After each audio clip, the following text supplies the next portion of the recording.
एक बस की सीट पर मेरे साथ बैठे एक अनजान आदमी ने मुझे पीछे से कमर पर टच किया और उतरते वक्त मेरे हाथ में एक पर्ची थमा कर चला गया। उसने बोला कि कभी जरूरत पड़े तो मुझे याद कर लेना। मैंने कभी सोचा नहीं था कि जिंदगी में आगे ऐसा होगा। दोस्तों, ऐसी ही रोचक कहानी रोजाना सुनने के लिए हमारी चैनल को अभी सब्सक्राइब करें। मेरा नाम रश्मि है। मेरे बचपन में ही मेरे माता पिता मुझे छोड़कर चले गए। दुखों का पहाड़ मेरे ऊपर टूट गया। मैं घर में अकेली रह रही थी। मेरे पास कमाई का कोई साधन नहीं था। जैसे तैसे मैं अपना गुजारा चला रही थी। एक दिन मैं काम की तलाश में घर से बाहर निकली। सारा दिन काम तलाशने में ही निकल गया, कुछ भी हाथ नहीं लगा। मैं बहुत परेशान हो गई और बस स्टेशन से अपने गांव आने के लिए बस में बैठ गई। अचानक एक व्यक्ति आया और मेरी सीट के बगल में ही बैठ गया। वह बार बार मेरी तरफ देखे जा रहा था, लेकिन अपने काम को लेकर मैं बहुत दुखी थी। बस अब चल पड़ी थी और वह व्यक्ति मुझसे बात करना चाह रहा था। उसने बहाने से मुझसे पूछा, आप कहाँ जाओगी? कहाँ से हो? मैंने भी हल्की हल्की आवाज में थोड़ा सा जवाब दे दिया। फिर उसने अपनी जेब से पेन निकाला और डायरी निकालकर उस पर कुछ लिखने लगा। उसने डायरी से कागज को फाड़ा और अपने हाथ में दबा लिया। अब वह मुझसे बात नहीं कर रहा था और मैं भी अपने भविष्य की सोच में डूबी थी। शायद अब उस व्यक्ति का बस स्टैंड आने वाला था। उसने अपना एक हाथ मेरे कंधे पर रखा और बोला, आप बहुत अच्छे हो। मुझे बहुत अजीब सा महसूस हुआ, फिर मैंने इग्नोर कर दिया। अब जैसे ही वह व्यक्ति बस से उतरने वाला था, उसने वह कागज मुझे पकड़ा दिया और बोला, कभी जरूरत पड़े तो याद करना। जब दिल करे तब देख लेना और पढ़ लेना। मैंने उस पर्ची पर ध्यान नहीं दिया।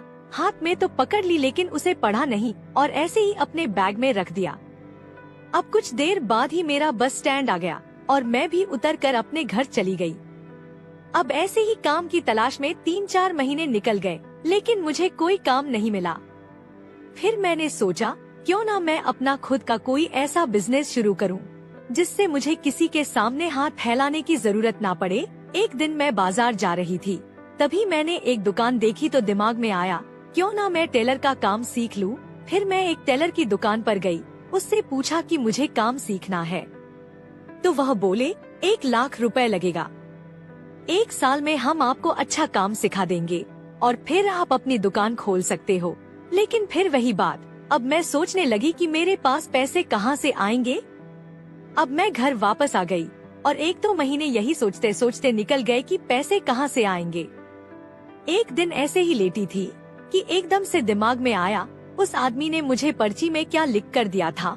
तो मैंने जल्दी से अपना बैग खोला और उसके अंदर उसका मोबाइल नंबर लिखा हुआ था। मैंने सोचा, क्यों ना मैं इस आदमी से मदद ले लूं, क्या पता वह मेरी हेल्प कर दे। उसने बोला भी था कि कभी जरूरत पड़े तो मुझे याद कर लेना। तो मैंने अपने मोबाइल से उसका नंबर डायल किया। जैसे ही उसने फोन उठाया, मेरी आवाज सुनते ही बोला, क्या आप वही बस वाली लड़की बोल रही हैं? मैं हैरान थी। उसने पता नहीं कैसे पहचान लिया।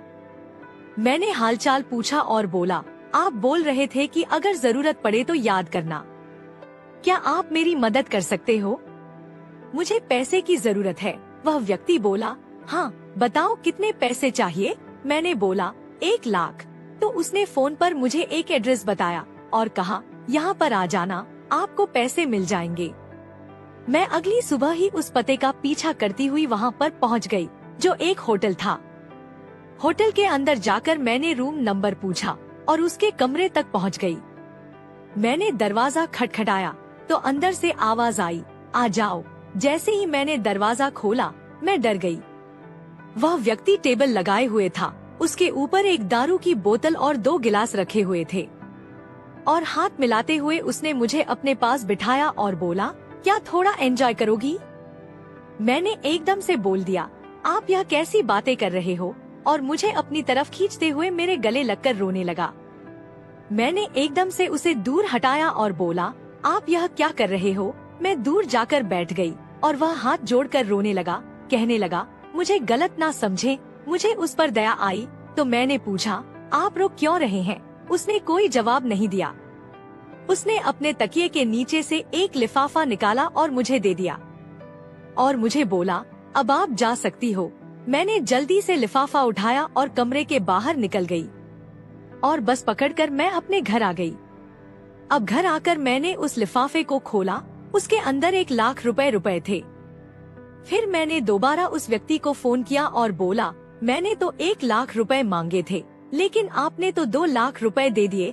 वह व्यक्ति बोला, कोई बात नहीं, 1,00,000 रुपए मैंने तुम्हारे खर्च के लिए दिए हैं। आप अपना काम सीखो और मजे करो। फिर मैंने अपना काम सीखना शुरू कर दिया और 1 साल बीत गया।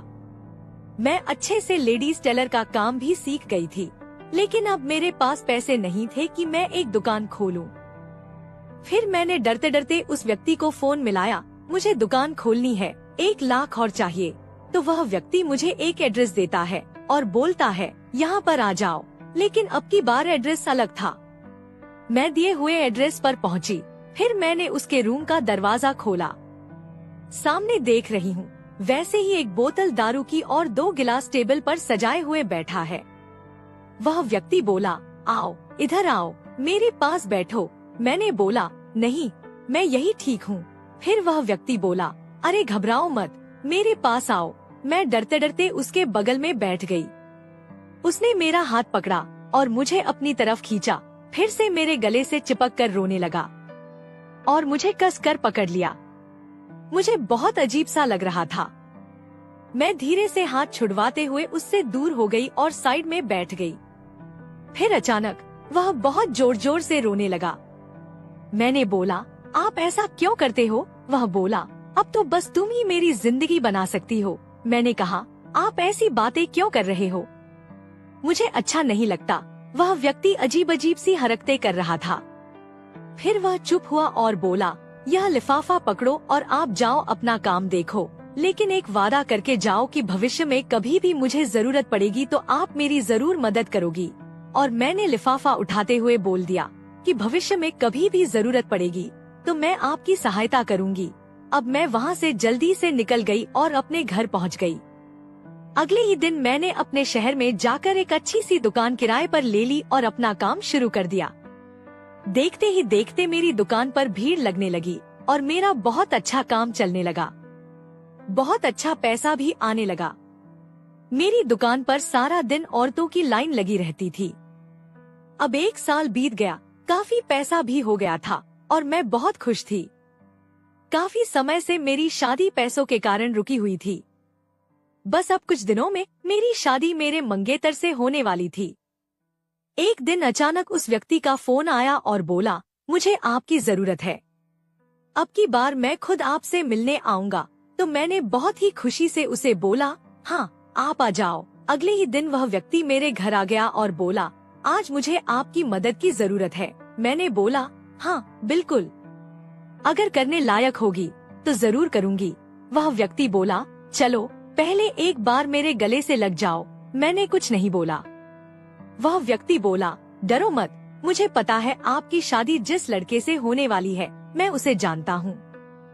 मैं सोच में पड़ गई, मेरे बारे में इतनी जानकारी रखने वाला व्यक्ति आखिर कौन है? वह व्यक्ति बोला, मैं आपको आज एक सच्चाई बताने वाला हूँ कि मैं एक किन्नर हूँ। उसकी बात सुनकर मैं हैरान रह गई। फिर मैंने बोला, हाँ बताओ, मैं आपकी क्या मदद कर सकती हूँ? वह बोला, जब आपकी शादी होगी तो आप मुझे अपनी नौकरानी के रूप में दहेज में ले जाओगी। यह बात सुनकर मैं चौंक गई। मैंने बोला, यह क्या बेवकूफी वाली बात कर रहे हो? ऐसी पागल वाली हरकतें मुझे अच्छी नहीं लगती और यह पकड़ो अपने पैसे और आप यहाँ से जाओ और दोबारा मुझे मत मिलना। फिर वह व्यक्ति बहुत जोर जोर से रोने लगा और मेरे सामने गिड़गिड़ाने लगा। फिर मैंने धीरज रखते हुए उससे बोला, आप ही बताओ ऐसा कैसे हो सकता है? वह बोला, हाँ हो सकता है। वह व्यक्ति बोलता है, जहाँ आपका रिश्ता तय हुआ है वह मेरा भाई है और आपकी होने वाली सासू माँ जो कल आपकी दुकान पर आई थी वह मेरी माँ है। जब मैं पैदा हुआ था तो मेरे मम्मी पापा मुझे बहुत प्यार करते थे। जैसे ही धीरे धीरे मैं बड़ा हुआ, घर वालों ने मुझे किन्नर के रूप में देखा तो मेरे पापा मुझे नापसंद करने लगे और मेरी माँ मुझे अपने से जुदा नहीं होने देना चाहती थी।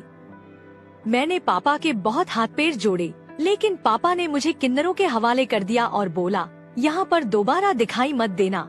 उनकी बात सुनकर मैं हैरान रह गई। इस व्यक्ति ने मुझे अजीब दुविधा में डाल दिया था। उसने भी मुझ पर एहसान किया था।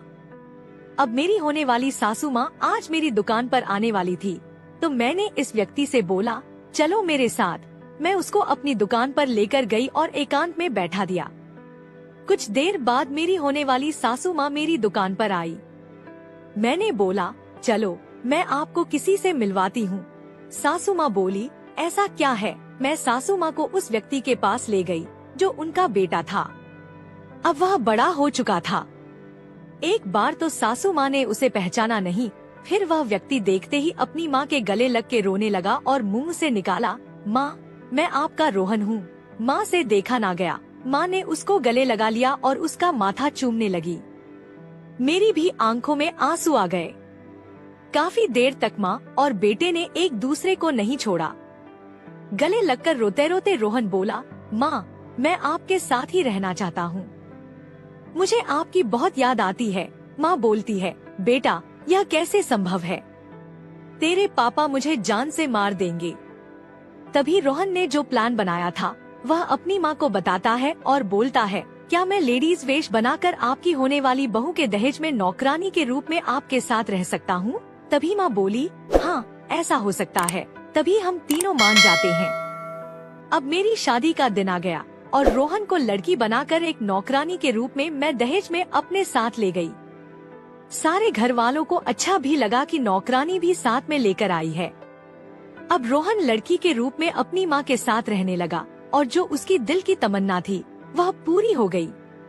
अब माँ बेटे इकट्ठे रहते और रोहन अब नौकरानी रूप में काम में मेरा हाथ भी बंटाने लगा। इस तरह रोहन को अपनी माँ मिल गई और मेरा वादा भी पूरा हो गया। तो दोस्तों, हमारी कहानी यहीं पर समाप्त होती है। इसी प्रकार की कहानियाँ सुनने के लिए वीडियो को लाइक करें और चैनल को सब्सक्राइब करें। धन्यवाद।